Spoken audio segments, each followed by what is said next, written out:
Studiyamizda internetda mashhur bo'lgan kichkintoy iste'dod egasi Bilol va ularning onalari Vazira opa xush kelibsiz. Assalomu alaykum. Assalomu alaykum, yaxshimisiz? Kayfiyat yaxshimi?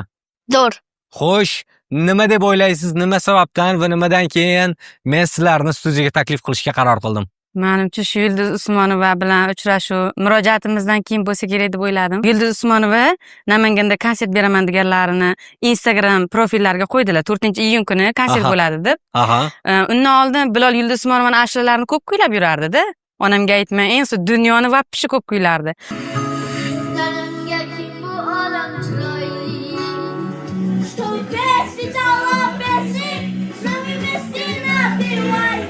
Uni podpischiklari Yulduz Usmonovani shu 4-iyun kuni deb tarqalgan Instagramdagi kontentlarni hamma menga tashaverdi.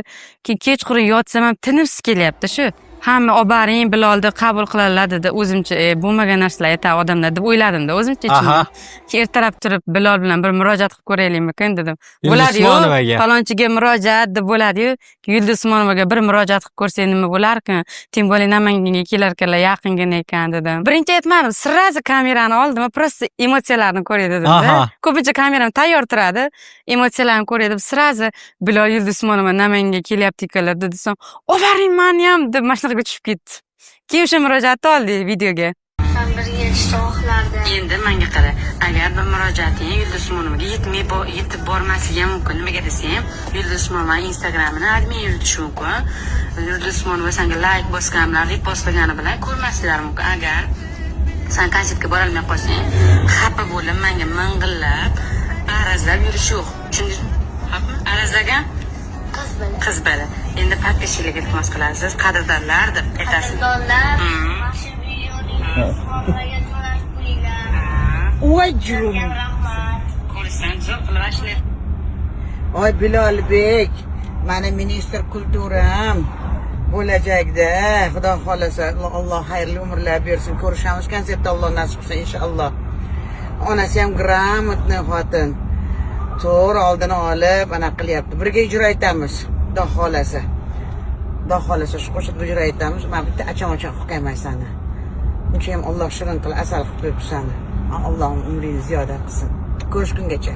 Xo'sh, Yulduz Usmonovaga murojaat yo'lladingiz. Oiz ogohlantirdilar. Javob kelmasligi ham mumkin dedilar. Javob kelmaganda nima bo'lardi? Xafa bo'lardim. Xafa bo'lardingiz-a? Xafa bo'lmayman deb ko'rsatib Video uchun xafa bo'lmayman deb qo'ydingiz-da. Aslida xafa bo'lardingiz, to'g'rimi? Yulduz Usmonovaga murojaat yo'llandi va ulardan javob keldi. Reaksiya qanaqa bo'ldi? Voy. Yaxshidir. Aha. Reaksiya qanaqa bo'lgan? Ichimdan xursand bo'lib ketdim. Ko'chada o'rtoqlarimga meni Yulduz Usmonova taklif qildi, bir nimalar o'zim bilmadim-da nima deganimni. Mahallani boshiga ko'tardi xullas. Ha. O'zingiz xohlagandek gulli yelkaga olib bordingiz. Mujiklarga o'xshab bordim. Keyinchi? Undan keyin sumka olib bordim sovg'a. Keyin ashula aytdim ular bilan birga.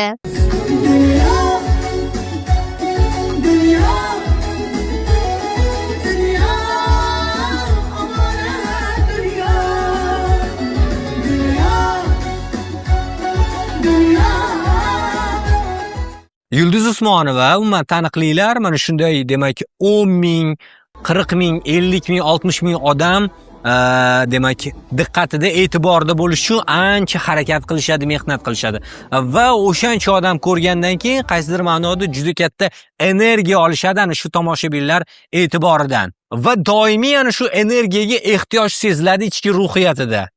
Farzandingiz bir kun sahnaga chiqdi, shuncha tomoshabin, undan keyin yana o'sha e'tiborni, yana o'sha odamlar nazarini xohlab qolsa yoki o'sha yo'qligidan qiynalib qolsa-chi? Yo'q, hali bu unaqa e'tiborni hali uncha sezmaydi-yu. Bu hali primadonna bilan uchrashganini tasavvur qilgan yo'q. Prosta Yulduz Usmonova ashulalarini eshitadi-ku. Shu konsertga borganimda men o'zim borganimda olib boring dedi. Olib borolmadim chunki dugonalarim bilan bordim. Undan keyin uylariga olib boring dedi. Uylariga u mashhur inson, u borish oson emas, o'g'lim dedim. Lekin hali Yulduz Usmonovaligini biladi. Respublikani tan olgan insonligini hali his qilmaydi bu. Yulduz Usmonovaga murojaat qildingiz, javob oldingiz. Endi yana nishoningizda boshqa xonandalar ham bor, tushunishimcha. Jahongir Otajonov, Farruh Zokirov, Gulsanam Mamazoitova. Aha. Shunaqa artistlar. Endi siz eng pikiga demak murojaat qildingiz va javob oldingiz. Qolganlar, ya'ni plankani tushirib qo'yishingiz kerak emas. Tushundingizmi? Faqat eng toplar.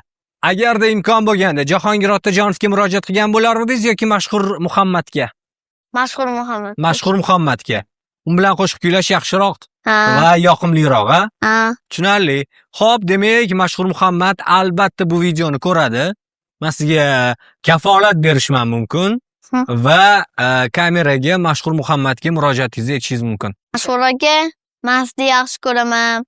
Siz bilan men siqilma qo'shig'ini kuylashni yoqtiraman. Men sizni yaxshi ko'raman. Bo'pti. Молодец. Gap bo'lishi mumkin emas.